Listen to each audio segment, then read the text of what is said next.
Bienvenue dans 64 minutes, merci d'avoir choisi TV5 Monde. Objectif Mars, pas moins de 3 missions d'exploration cet été. Pourquoi la planète rouge fascine-t-elle autant? Pourquoi est-elle autant convoitée? Réponse avec l'astrophysicien Francis Rocard et Pierre Brisson, président de Mars Society Switzerland. Le musée Picasso explore les faces cachées du grand peintre. Vous découvrirez dans la deuxième partie son rapport à la bande dessinée. Ce sera dans la chronique culture de Pascal Bourgault. Et puis Patrick Simonin sera lui face à Dominique Besnéard. Le fondateur du Festival du film francophone d'Angoulême nous dévoile le programme de l'édition 2020. Coup d'envoi dans un mois, mais avant, place à l'actualité.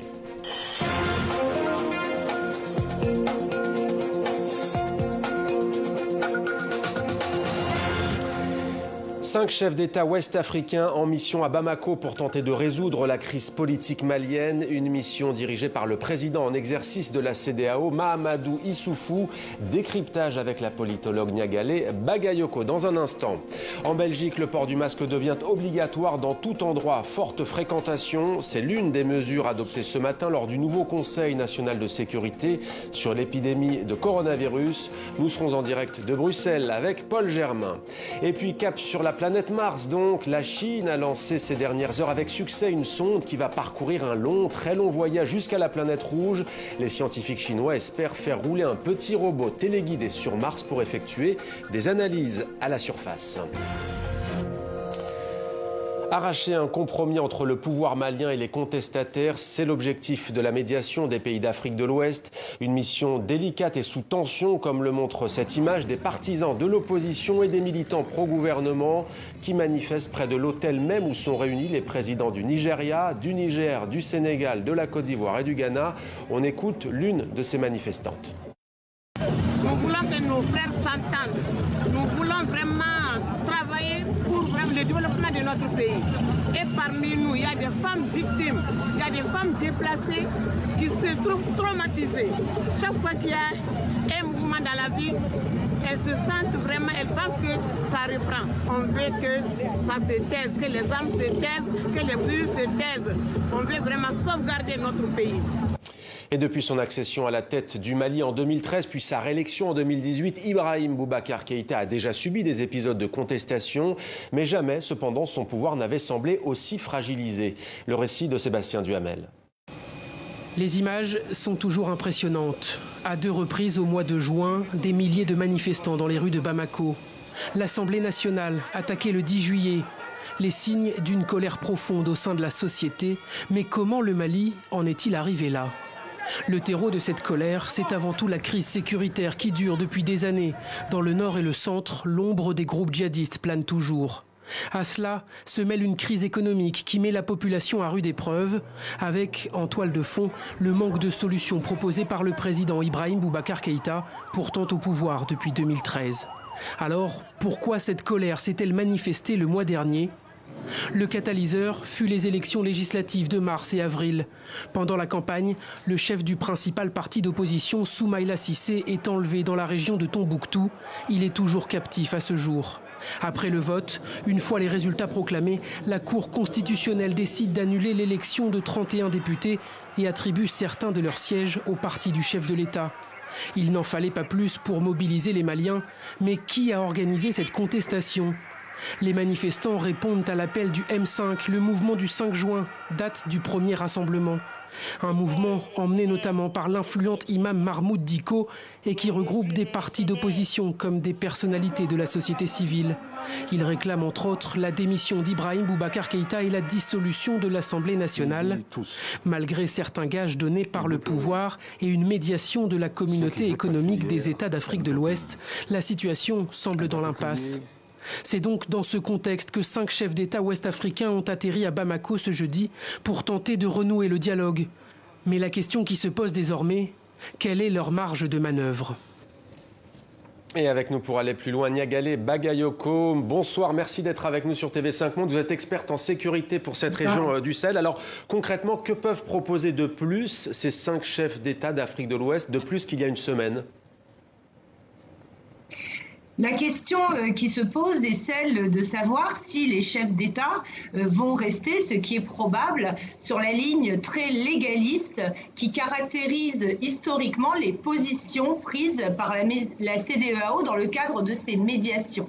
D'ailleurs, dans le communiqué final de la mission qui a été conduite par l'ancien président du Nigeria, Goodluck Jonathan, la semaine dernière, il est précisé que la CEDEAO n'acceptera pas de changement non constitutionnel du pouvoir.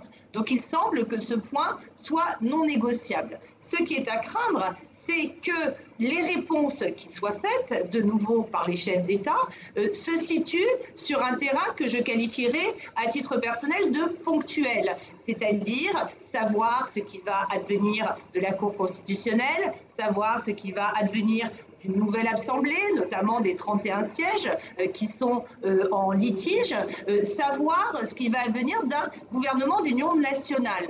Mais la difficulté est que la crise d'aujourd'hui va bien au-delà de ces points de crispation, en effet, qui sont fondamentaux et qui ont été le déclencheur de ces manifestations et de ce mouvement extrêmement profond.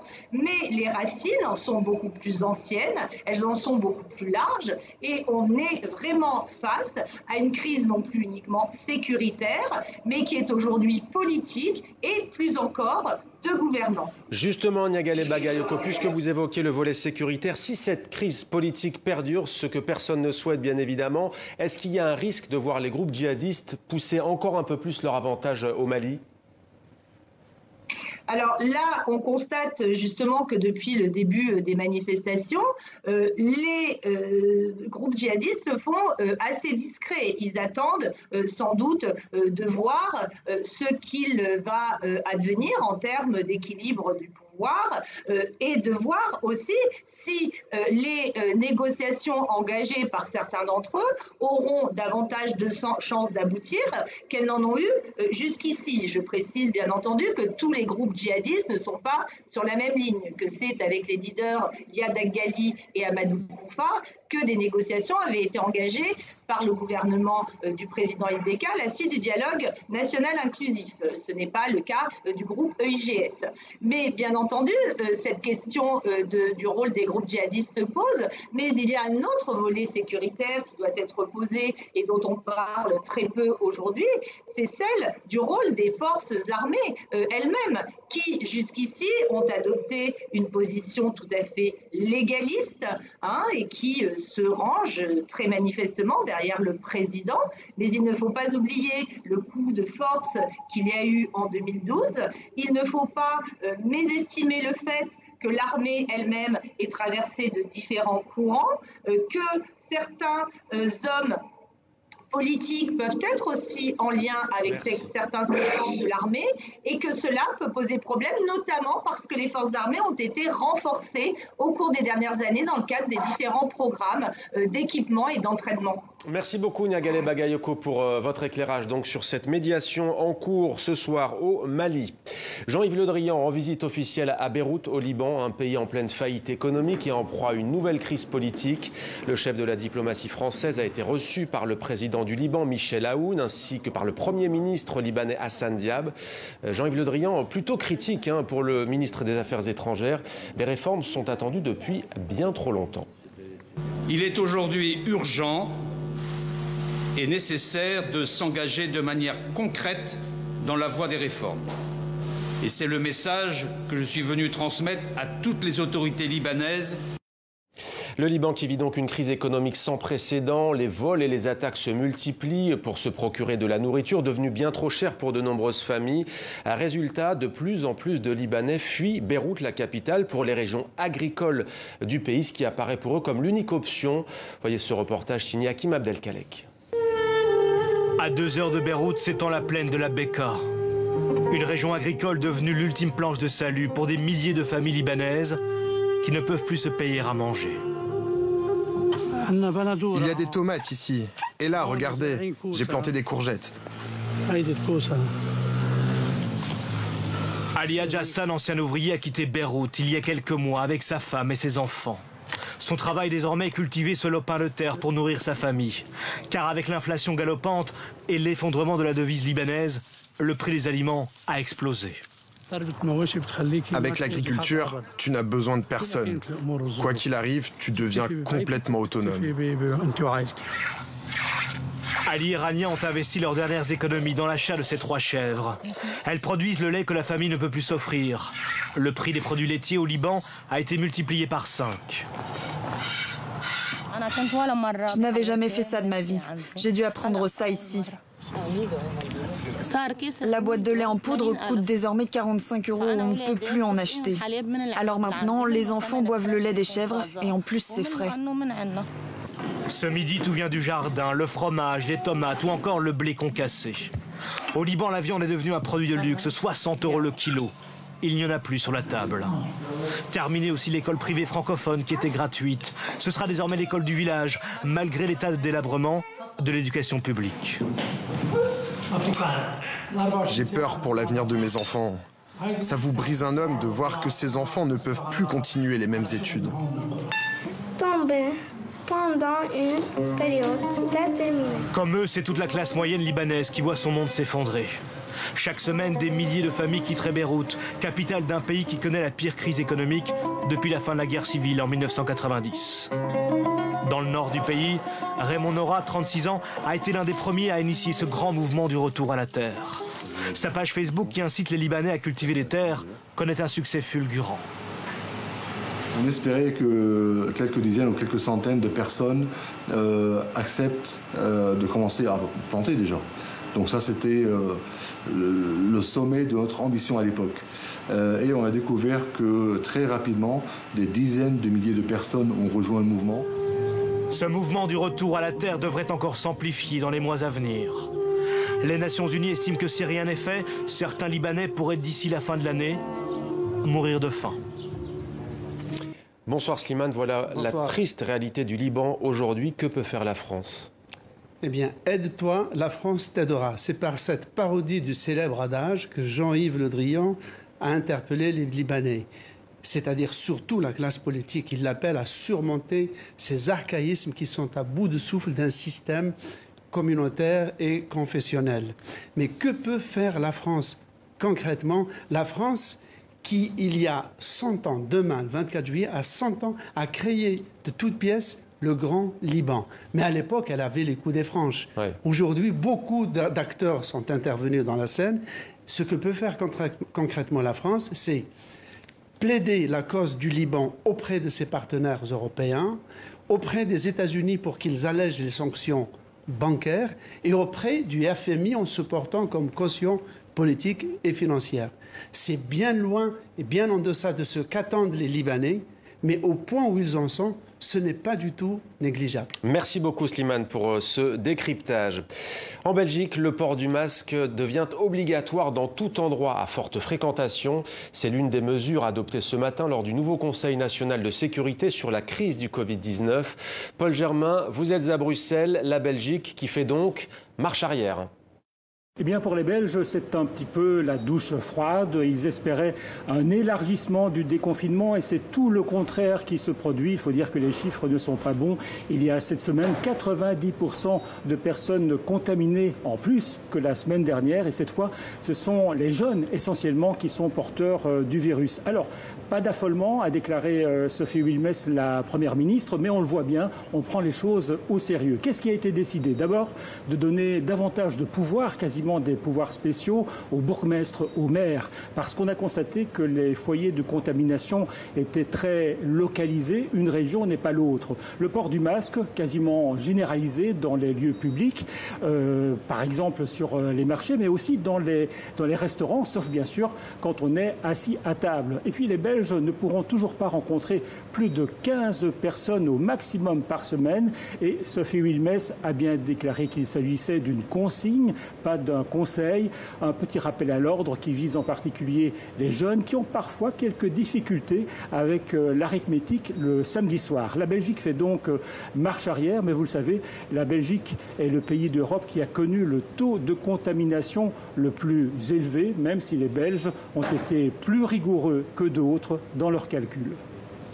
Près de 200 morts et plus de 8600 cas. C'est le bilan aujourd'hui de l'épidémie de coronavirus en République démocratique du Congo. L'état d'urgence sanitaire est levé depuis hier. Les bars, les restaurants et les cafés ont rouvert leurs portes, même si la reprise sera progressive et difficile.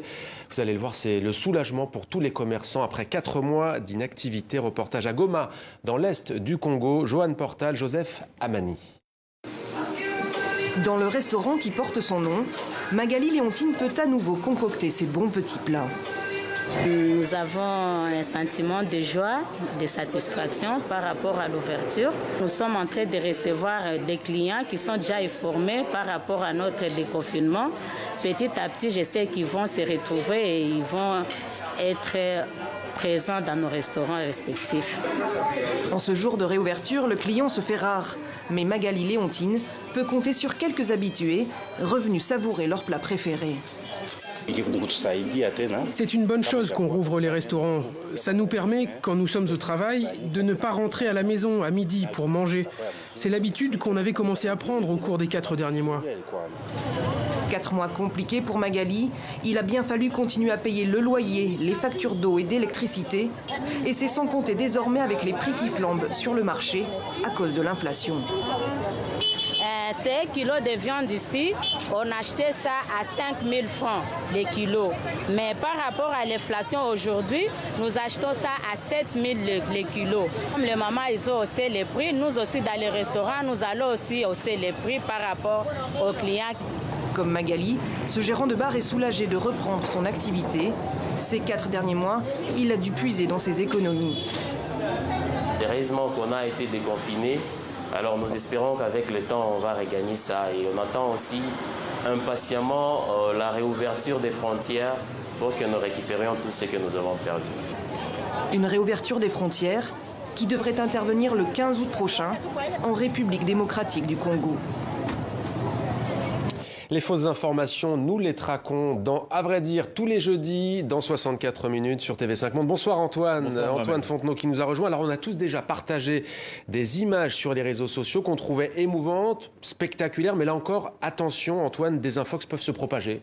Oui, les infox ne servent pas toujours un but politique. Regardez cette première image, celle de cette petite fille endormie sur le sol. Les publications qui reprennent cette photo sont très nombreuses et à chaque fois, c'est la même histoire qui est racontée. La fillette vivrait dans un orphelinat en Irak. Elle aurait elle-même dessiné le portrait de sa maman. Un récit bouleversant évidemment et a priori aucune raison de penser que cela pourrait être faux et pourtant cette histoire est inventée de toutes pièces. Nous avons retrouvé la photo originale, elle a été publiée par une photographe iranienne sur le site où elle regroupe toutes ses créations, le voilà. Vous le voyez, beaucoup d'autres de ces photos reprennent la même idée du dessin à la craie sur le sol et c'est la photographe elle-même qui raconte la vraie histoire. Cette petite fille est sa cousine, la photo a été prise à son domicile, pas dans un orphelinat donc, et elle précise, pas d'histoire tragique derrière tout cela. Alors on pourrait se dire ce n'est pas bien grave, ça ne coûte rien de partager. Ce n'est pas l'avis de ce spécialiste des fausses nouvelles. Écoutez, tendez l'oreille. Cette espèce de réflexe que l'on a pour partager une information, c'est un réflexe que l'on va avoir aussi vis-à-vis de choses plus sérieuses, c'est-à-dire qu'on ne fait plus le distinguo à un moment donné. Le mécanisme est plus important que la nature de l'information qu'on transmet. Et il faudrait que ce mécanisme, on arrive à l'intégrer, y compris pour les choses les plus anodines, parce que c'est ce qui fait que derrière, on sera aussi méfiant avec le même recul, avec la même prise de distance, au moment où on aura une information d'importance entre les mains. Un autre exemple, Antoine, un appel à la solidarité lancé il y a quelques semaines sur les réseaux sociaux. Oui, solidarité pour retrouver le propriétaire de cette photo. Une photo sépia d'un couple. Un internaute sur Facebook raconte qu'il l'a trouvée sur le parking d'un supermarché Aldi, qu'il a écrit au dos papa et maman en 1955. Les amis Facebook, aidez-nous à retrouver la personne à qui elle appartient. C'est ce qu'il dit. Attention, il s'agit en réalité d'une blague mondialisée. Regardez, la même photo, elle a été trouvée aussi bien sur le parking d'un Lidl, au Québec devant un Walmart, ou même histoire en Suède ou en Chine. Dans les commentaires, un internaute fait remarquer, regardez que la photo a été trouvée sur un parking de 134 supermarchés différents. Trop fort, dit-il. Vous l'avez compris, ce couple n'existe pas. La photo est tirée de ce film, Retour vers le futur, sorti en 1985. Alors, pour éviter de partager n'importe quoi, écoutez le conseil de cette sociologue des médias que nous avons contactée. Réfléchir avant de cliquer. Des fois, se ralentir soi-même de 20 à 30 secondes fait qu'on se dit non, je ne répercute pas cela, je ne suis pas sûre de moi, donc je ne le fais pas. Il vaut mieux ne pas le faire que le faire. Dans le doute, abstiens-toi, disait l'autre. Dans le doute, abstiens-toi. C'était à vrai dire d'Antoine Fontenot. Merci Antoine, et c'est toujours imparable. Cap sur la planète Mars, la Chine a lancé avec succès ces dernières heures une sonde qui va parcourir un très long voyage jusqu'à la planète rouge. Les scientifiques chinois espèrent en fait faire rouler un petit robot téléguidé sur cette planète Mars pour faire des analyses à la surface. Voyez ces images commentées par Adélie Floch. C'est le top départ d'une nouvelle course aux étoiles. Ce matin, midi 41 heure locale, la fusée chinoise Long March 5 décolle du centre spatial de Wencheng au sud du pays. À son bord, une sonde, destination Mars. Une grande première pour la Chine, jamais elle n'a tenté d'aller aussi loin dans le système solaire. Un voyage de 55 millions de kilomètres qui devrait durer 7 mois. Nous pensons que les capacités techniques de cette sonde remplissent déjà les conditions pour achever cette mission sur Mars. Nous sommes extrêmement confiants quant à la réussite de cette mission. Les objectifs de cette exploration, nommée Tianwen 1, placer une sonde en orbite, poser un atterrisseur sur Mars et enfin y déposer un robot téléguidé. De quoi permettre à la Chine de mener ses analyses sur la planète rouge, mais aussi et surtout de s'imposer face à Washington dans la conquête de l'espace. Si cette mission réussit, ce sera la première fois qu'un robot téléguidé non américain fonctionne sur Mars. La distance actuelle de cette planète avec la Terre est particulièrement propice au lancement de missions. Lundi, les Émirats arabes unis, nouveaux participants à la course à l'espace, ont également propulsé leur sonde vers Mars. Les États-Unis doivent lancer la leur la semaine prochaine. Et question, pourquoi la planète rouge fascine-t-elle autant? Pourquoi Mars attise toutes les convoitises? Réponse dans la deuxième partie de 64 minutes, juste après le journal de l'économie de Demet Korkmaz, qui nous parle notamment de la taxe plastique qui pourrait aider au financement du vaste plan de relance européen post-Covid. On se retrouve donc dans quelques instants. Restez avec nous sur TV5 Monde.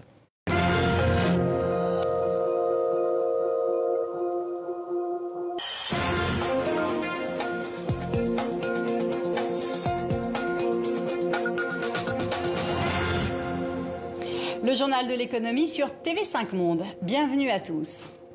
Devant le Parlement, Charles Michel a ardemment défendu le budget à long terme et le plan de relance des 27 a obtenu de haute lutte en début de semaine. Une réponse massive de 1800 milliards d'euros cumulés. Un satisfecit immédiatement modéré par Ursula von der Leyen qui n'a pas manqué de souligner que la réduction du budget européen au profit du plan de relance est une pilule difficile à avaler. J'ai commencé par dire que l'accord du Conseil européen a apporté la lumière au bout du tunnel. Mais avec la lumière vient aussi l'ombre. Et dans ce cas, l'ombre se présente sous la forme d'un budget de l'Union européenne à long terme très maigre.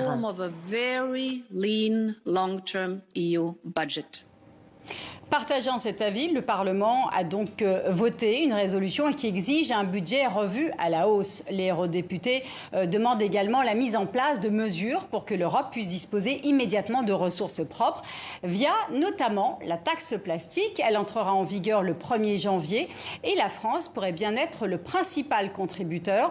L'idée est de taxer les déchets d'emballage non recyclables, 80 centimes d'euros par kilogramme. La France étant un élève moyen dans le recyclage, elle pourrait bien verser 1,3 milliard d'euros par an pour s'acquitter de sa contribution. France Rail Industry, le principal fournisseur de rails de la SNCF, passe sous giron britannique. 5 candidats étaient en lice et c'est le groupe Liberty qui a remporté la mise. La production de rails étant considérée comme stratégique, le groupe britannique doit encore obtenir le feu vert du ministère de l'économie. Liberty a prévu de maintenir la capacité de production et les emplois. L'entreprise basée en Moselle compte 30 000 salariés à travers une dizaine de pays dans le monde. Au Nigeria, les écologistes et les recycleurs luttent contre une marée montante de déchets électroniques. La plupart de ces appareils sont des réfrigérateurs, des écrans d'ordinateur, des lecteurs de CD ou des climatiseurs expédiés d'Europe. Les importateurs qui reçoivent ces déchets par containers entiers espèrent les revendre, mais sans aucune garantie. Parfois, ils sont inutilisables et les lots finissent dans l'incinérateur, laissant échapper des substances toxiques.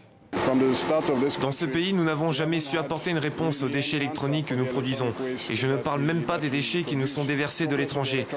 Car nous apportons aussi, et ce qui arrive de l'extérieur est censé pouvoir être remis en l'état, mais la plupart du temps, les objets sont abîmés. Ce sont juste des déchets qui devraient être renvoyés à l'étranger pour être raffinés. Malgré une faible rentabilité, les importateurs continuent à les faire venir. De plus, les usines de traitement de ces déchets électroniques au Nigeria sont rares et avec une capacité réduite d'une dizaine de tonnes par mois. C'est tout à fait négligeable. Selon un rapport de l'ONU publié en juin dernier, les déchets électroniques dans le monde sont en constante augmentation. En 2019, un record a été atteint avec 53,6 millions de tonnes.